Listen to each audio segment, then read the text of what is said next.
இன்றைக்கு நாம் தியானிக்க இருக்கிற வசனம் ஏசாயா 44 அதிகாரம் 21வது வசனம். யாக்கோபே, இஸ்ரவேலே, இவைகளை நினை, நீ என் தாசன், நான் உன்னை உருவாக்கினேன், நீ என் தாசன் இஸ்ரவேலே, நீ என்னால் மறக்கப்படுவதில்லை. இன்றைக்கு கர்த்தர் நம்மோடு இடைப்படுகிற காரியம், அவர் யாக்கோபே, இஸ்ரவேலே, என்னை நினைங்கள்னு சொல்கிறார். நீ என் தாசன் சொல்கிறார்.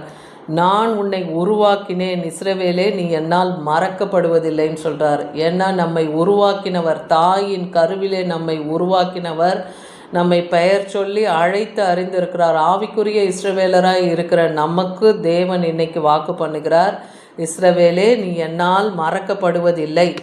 ஏன்னா நம்முடைய மீறுதல் பாவம் மிகுதியாய் மேகத்தை போல இருந்தாலும் கர்த்தர் அதை எப்படி நம்மை விட்டு அகற்றி விடுவேன்னு சொல்கிறார். உன் மீறுதல்களை மேகத்தை போலவும் உன் பாவங்கள் கார் மேகத்தை போலவும் நான் அகற்றிவிட்டேன், என்னிடத்தில் திரும்பு, உன்னை நான் மீட்டு கொண்டேன்னு ஏசாயா 44 அதிகாரம் 22வது வசனத்தில் சொல்லுகிறத பார்க்குறோம். அப்போ நம்ம பாவம், நம்ம மீறுதல்களை கூட தேவன் நம்மை விட்டு அகற்றி நம்மை மீட்கிறவர், நம்மை அவர் பாதுகாக்கிறார், நம்மை ரட்சிக்கிற தேவனாக இருக்கிறார் இல்லையா?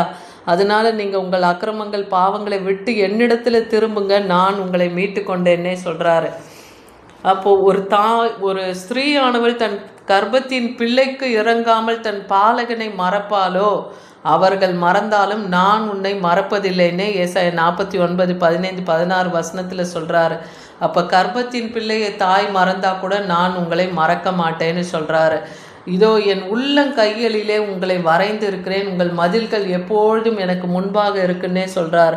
அப்போ அவருக்கு முன்பாக நம் மதில்கள் இருக்கிறதுனால ஒரு தீமையான கிரியைகளும் நம்மை மேற்கொள்ளாதபடிக்கு தேவன் நம்மை பாதுகாக்க அவர் வல்லமையுள்ள தேவன் இல்லையா? அவரே எப்படி தாவீது, நீரே என் அரணும் கோட்டையும், என் ரட்சகர், என் மீட்பர், என் துருகம், என் கண்மலை, நான் நம்பி இருக்கிறவர், என் ரட்சணிய கொம்புன்னு சொல்கிறாரு. அதை போல் இன்றைக்கி அவர் தான் நமக்கு கோட்டையும் அரணுமாக இருக்கிறார் இல்லையா? நாம் அவரை விசுவாசிக்கும் போது அவர் உள்ளங்கையிலே வரைந்து எப்போதும் நம் மதில்கள் அவருக்கு முன்பாக இருக்கிறதுனால நம்மை அவர் கண் நோக்கமாக பார்த்து கொண்டே தான் இருக்கார் இல்லையா? நீதிமான் மேல் கர்த்தருடைய கண் நோக்கமாக இருக்குன்னே பார்க்குறோம்.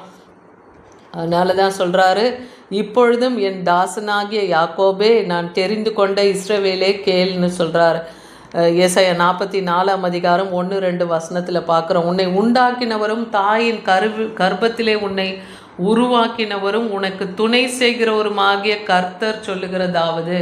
அப்போ நம்மளை உருவாக்கி நம்முடைய கருவில் நம்ம உருவாகும் போது நம்ம அவயங்கள்லாம் என்னென்னைக்கு உருவாகுதுன்னு என்பதெல்லாம் அவர் ஞாபக புஸ்தகத்தில் எழுதி வச்சு நம்மளை அருமையாய் பாதுகாக்கிற தேவனாக இருக்கார் இல்லையா?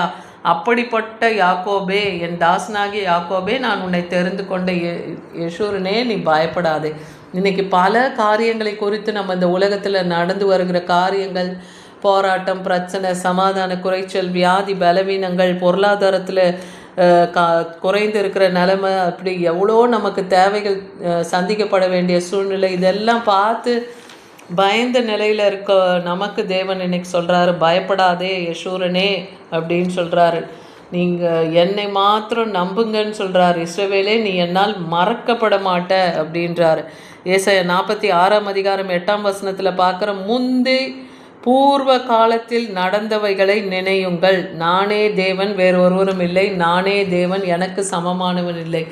இஸ்ரவேல் ஜனங்கள் எகிப்திலே அடிமைப்பட்டு இருந்தாங்க இல்லையா? ஆலோட்டிகளினாலே அவங்க எவ்வளவோ துன்புறுத்தப்பட்டாங்க. அதெல்லாம் பார்த்து இஸ்ரவேல் ஜனங்களுடைய கூக்குரலை தேவன் கேட்டு அவர்களுக்கு மனமிறங்கி அவங்களை அந்த சிறையிருப்பிலிருந்து தேவன் தான் அவங்கள விடுதலை ஆக்கினார்ல. அந்த பூர்வ காலத்தில் தேவன் செய்த அந்த அற்புதத்தை நினச்சி பாருங்கள். இஸ்ரவேல் ஜனங்களை எகிப்து ஜனங்களுக்கு வந்த 10 வாதையிலிருந்து இஸ்ரவேல் ஜனங்களை விலக்கி பாதுகாத்தார் இல்லையா? கடைசியாக தலைச்சன்களை எல்லாம் 10வது வாதையிலே சங்கரிக்கும் போது ஆட்டுக்குட்டியானவருடைய இரத்தத்தை, பஸ்கா ஆட்டுக்குட்டியின் இரத்தத்தை நிலைக்கால்களில் பூசின பொழுது அந்த எல்லையை சங்காரத்தூதன் கடந்து போன போது, அப்போ அந்த தலைச்சன்கள் சங்கரிப்பில் இருந்து இஸ்ரவேல் ஜனங்களை விலக்கி பாதுகாத்தார். பார்வோனுடைய குமாரன் கூட இறந்து போனான்னு பார்க்குறோம்.